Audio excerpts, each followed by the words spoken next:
If you follow us on social media, and if you don't, you can find links to it in the description below, then you yesterday saw that we were working on a review video together with our intern.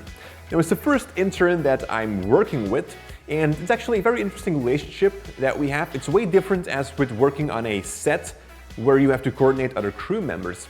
So I'm also learning a lot from it, and well, that's about news that we had this week. I want to dive quickly into the questions because I received tons of questions last week, and I, again, don't have that much time to make this Q&A video. So let's dive into it. The first question comes from Video Nest, and he asks, I know there are lots of ways to do green screen, but would you be so kind to share yours? It looks neat. Thanks a lot. So I had this question from multiple users to make a video about my green screen studio.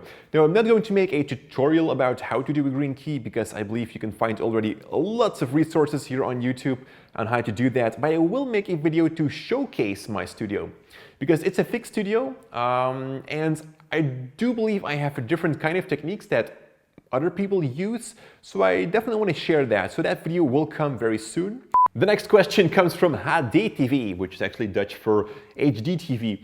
And he asks me, land part, full size rig or a cheap rig from China?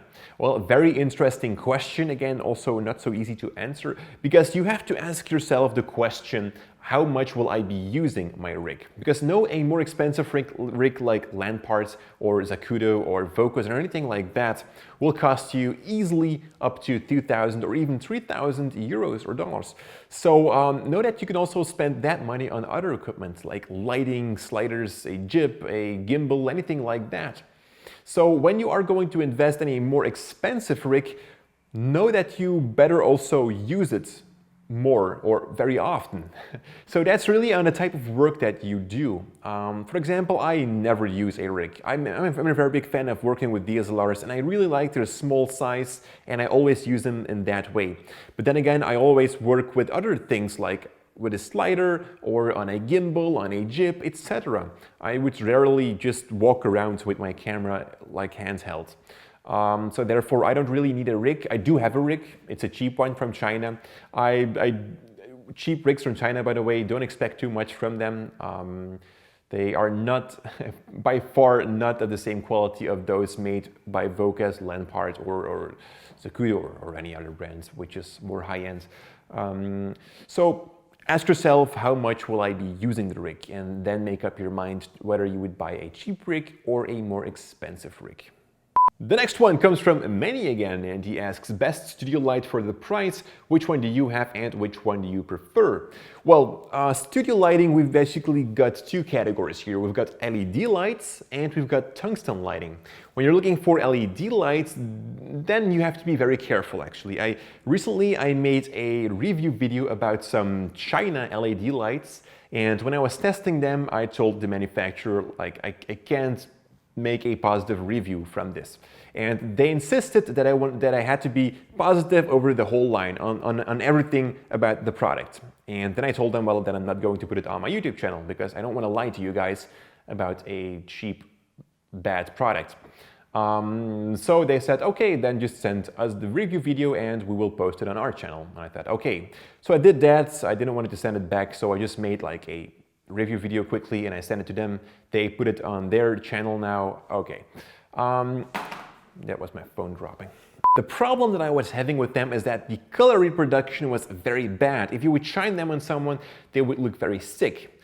So I would recommend to buy more expensive or quality LED lights when you choose so. I also have a set from Aputure, and oh man, these are really nice LED lights. The color reproduction is spot on, and they're also very nice to work with. Good build quality and everything, but they cost around $1,000 each.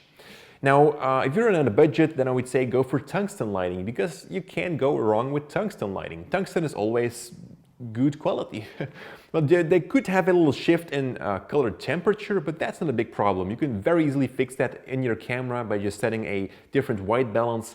But for example, if you go to a Home Depot store somewhere, then you can buy like these work lights, these yellow work lights. I believe every film studio starts with these lights. I also have a couple of these, and well, they cost you between $5 and $10 each.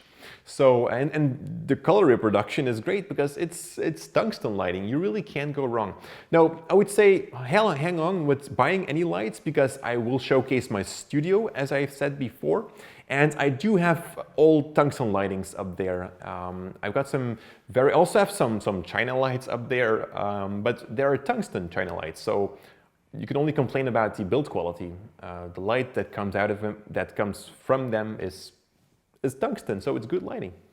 And another question from Whiplash, and he asks, "Hi Jordi, I really like to edit on Premiere and After Effects. How or where can I search for editing jobs like that? Thanks for all the greetings from Buenos Aires." So you're looking for jobs perhaps on the internet, I guess. Well, there are a few websites where you can put yourself up as a freelance editor, and then other people can find you on that website. It's like Craigslist, but then for freelance work, and they can hire you. Now, there are very popular websites like Fiverr or things like that, but I would say stay off from those websites. If you want to be taken serious as an editor, then don't go to Fiverr. But there are other websites like Elegance, which I know of. There are some more.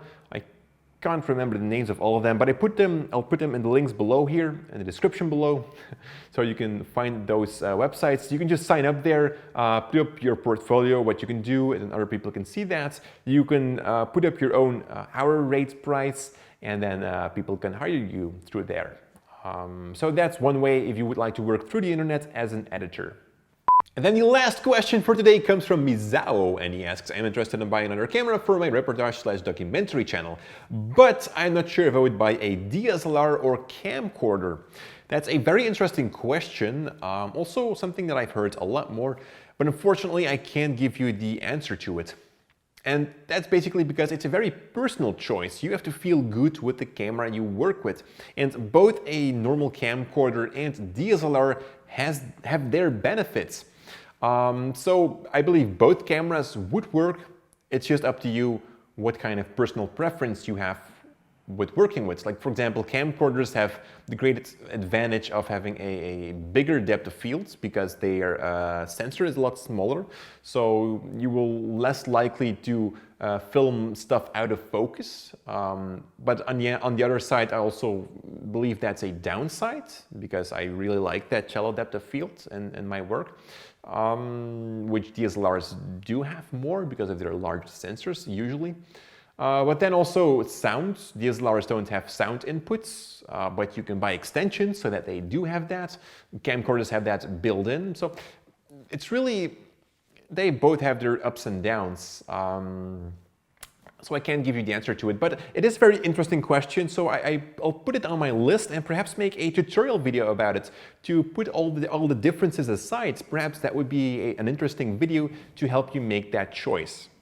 And that was it again for this week's Q&A video. Thank you so much for all the wonderful questions. If you have more, pop them in the comments below. Also, check out the description. I've got some social links in there and also some stuff that I was talking about in this video. Don't forget to subscribe if you like this video. Thumbs it up, share it, you know what to do.